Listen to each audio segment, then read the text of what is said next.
Namaz 49. Ibn Umar radhiyallahu anhudan rivayet. Пайғамбар саллаллаху алейхи вассалам мындай dedi. Азанчының күнөөсү анын үнү жеткен жерге чейин кечирилет. Анын үнүн уккан жандуу да, жансыз да ал үчүн кечирим сурашат. Дагы бир риваятта айтылат. Жандуу жана жансыз макулуктардын баары анын азанына жооп беришет. Ибн Умар радhiyallahu анхудан риваят. Пайғамбар саллаллаху алейхи вассалам мындай dedi. Азанчының күнөөсү анын үнү жеткен жерге чейин кечирилет.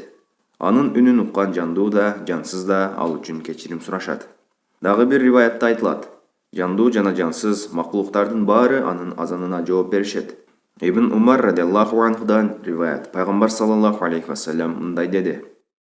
Азанчının күнөөсү анын үнү жеткен жерге чейин кечирилет.